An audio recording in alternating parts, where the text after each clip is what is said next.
Kia ora koutou katoa. Before we start, don't worry, I have got pants on. Here we are, welcome to lockdown day 5. After posting a photo of my coronary creating toasty the other day, I've been asked to do a couple more cooking videos. So I thought I'd do you one today. We'll make a beef rendang, and it's something that tastes even better on day 2 and day 3, so you can make a load of it and save it till later. So to make the rendang, we need beef. Doesn't matter if it's cheap cuts because it's slow cooked, so if they're tougher cuts it'll break down.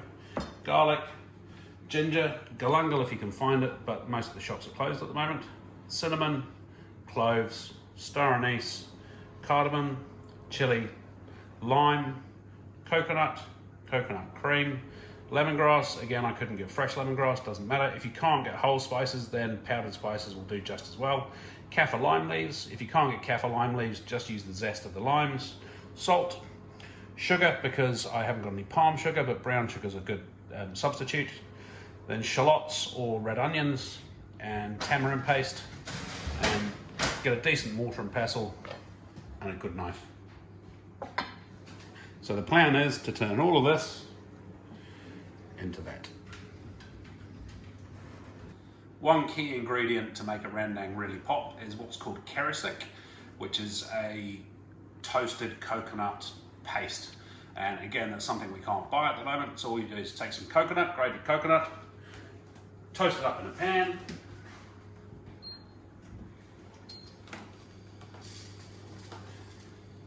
and then pound it at the end. Let's get a nice level of toast on the coconut. Pestle. Don't worry about making a mess. Plenty of time to clean up in lockdown. Then just give it a good old bash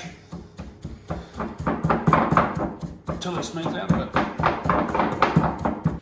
Next thing on your list is to make your spice paste. So you need your shallots, your garlic, your ginger or your galangal, your lemongrass. If your chopping skills aren't particularly dynamic, then I'd recommend the garlic and the ginger with the razor blade. Otherwise, just slice everything up, chuck it in the mortar and pestle.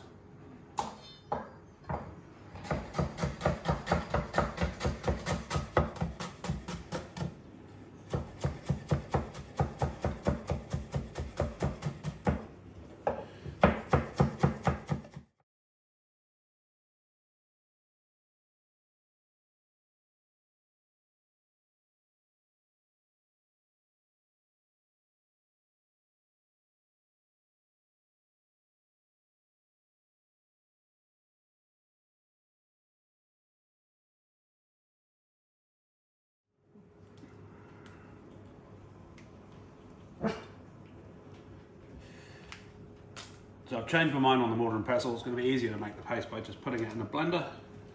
If you're using tube lemongrass, use about half the tube for the spice paste and save the rest for later or for the sambal matar, which we're going to make. I've put a little bit of chili in here because my kids don't like spice. If you've got spicy family, I'd chuck 4 or 5 big red chilies in there just to give it a real nice zing. Otherwise, leave the chili out until we make the sambal matar later, because you can add that on the top to add the spice back in for people that love it. So now we want to add the dry spices and the spice paste to a hot pan.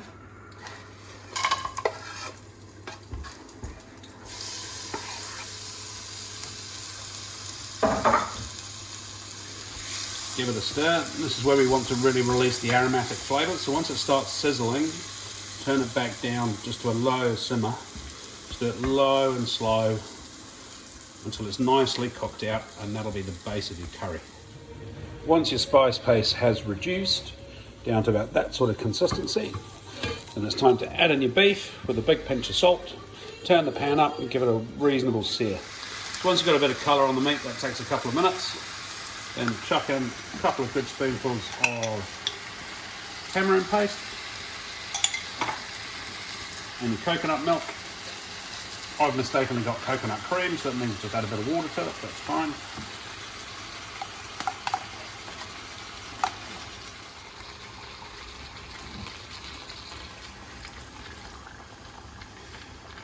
And then stir it for about 15 minutes until it's just about cooked before we add the final bits, and then put it on slow.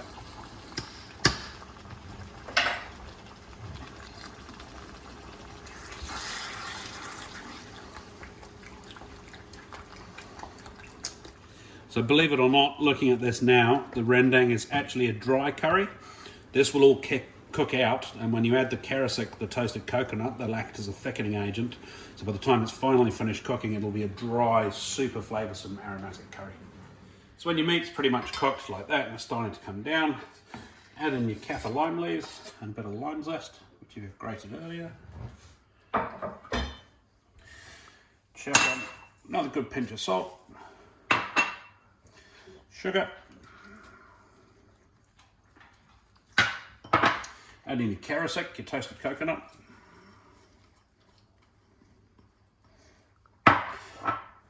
turn it down to real low, give it a good old stir. So at the moment this is a bit like making a homemade satay. It doesn't look anything like what it's going to look when it's finished up. So you have it low and slow now, and this will take an hour and a half or a couple of hours to slowly reduce, or put it in a crock pot with the lid off and just leave it and just come back every now and again and give it a stir. Give it a taste. If you need a little bit more sweetness or a little bit more salt, add those in. If you want a little bit more zing, then you can add in a bit of lime juice, spice, chuck in the chili. And now I'm going to make the sambal matar. So for your sambal matar, pretty simple. Chopped up shallots or red onion, lime zest, about an inch of grated ginger, 1 clove of grated garlic, a load of chili. I'd normally use red chilies, but I only had green chilies in the freezer. Kaffir lime leaves, lemongrass, lime juice, and a bit of oil and salt and pepper. Chop it all up. Chuck it in a bowl.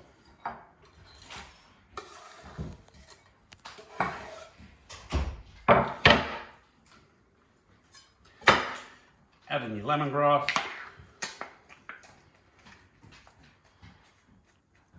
The rest of the tube from earlier. Squeeze in your lime juice.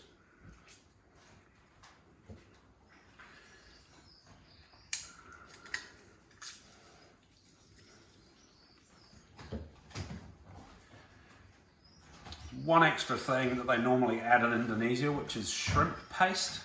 We don't have that here, so I'm going to improvise. So what I'm going to do is get a little bit of fish sauce. Chuck a little bit of fish sauce in. And then for a bit of texture,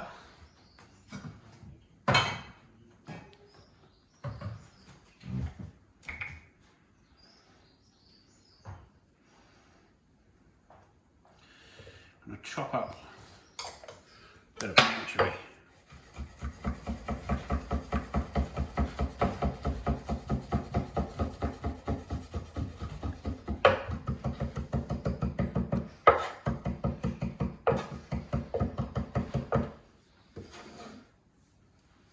Add that in.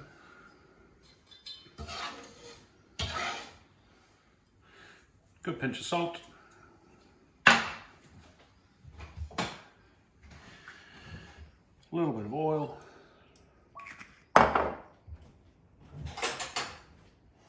and give it a big old stir up.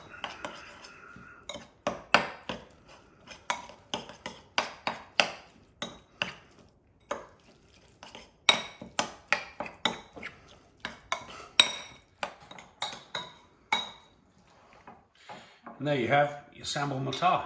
Great accompaniment for all sorts of things. Goes well with scrambled eggs, goes well with meat, fish, chicken, anything you like. If it's not quite hot enough, which this one isn't because those chilies weren't that hot, just add in more hot sauce.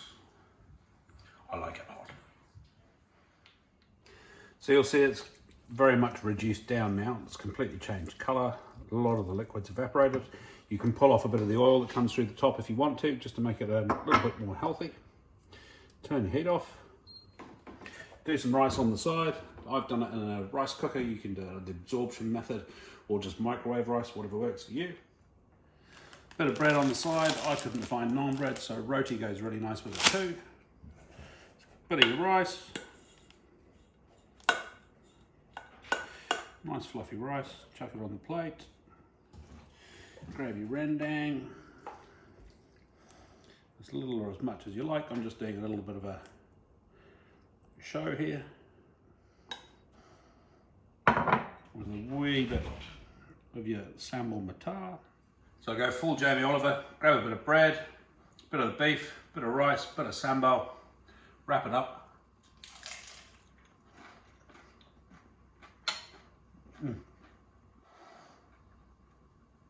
That's yum.